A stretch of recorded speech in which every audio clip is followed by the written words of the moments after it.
Grabe naman, easy bucket points agad si Justin Brownlee sa first half pa lang ng game. Nagpakitang gilas pa ng isang malupit na slam dunk na talagang hindi naawat ng Chinese Taipei.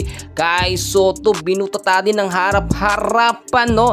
Etong Chinese Taipei na hindi nila inaasahan, literal na ginulat nga ang Chinese Taipei sa lakas ng Gilas Pilipinas. Well mga kaibigan, finally game day na nga po, Chinese Taipei kontra sa Gilas Pilipinas. Home court natin ito, kaya sigurado ang ating pagkapanalo. First 5 lineup ng Gilas Pilipinas, pasok ang ating mga pambato: Scotty Thompson, Kai Sotto of Tana, Dwight Ramos at Justin Noypi Brownlee. First quarter pa lang ng game, mainit na ang depensa ng Gilas Pilipinas sa sobrang lakas. Nandyan si Kai Sotto, nasa first 5 pumosti agad, hindi makapuntos ang Chinese Taipei, nakagawa agad ng easy bucket points. Itong si Justin Brownlee na inaasahan naman natin, uminit si Brownlee pagdating ng second half, third and fourth quarter ng game.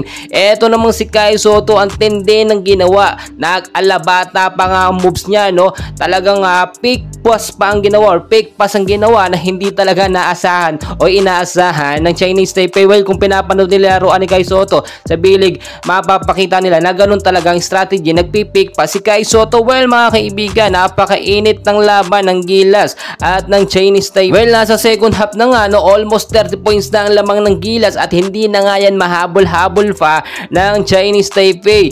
Third and fourth quarter ng game, pinalakas po ng Chinese Taipei ang kanilang depensa, pero hindi nila mapantayan ng Gilas dahil nga 6'7" lang ang pinakamatangkad nilang player. 7-footer meron tayo, ang ganda pa ng mga fasa, no, ng mga player, mga laruan. Yung mga shooting guard natin, yung mga sharp shooter natin, Justin Noypi Brownlee, bihira pong sumablay. Yan ang sinasabi natin, pag at tanggal na ang kalawang sa unang laban pa lang. Kaya ngayon ay naghahalimaw ang ating mga pambato na Gilas Pilipinas. Congratulations mga kaibigan sa pangalawang pagkapanalo ng Gilas Pilipinas. Pinatunayan nila sila talaga, no, ang magdodomina kapag dito sa home court natin ginanap ang laban. Walang dirty tactics na nangyari mga kaibigan.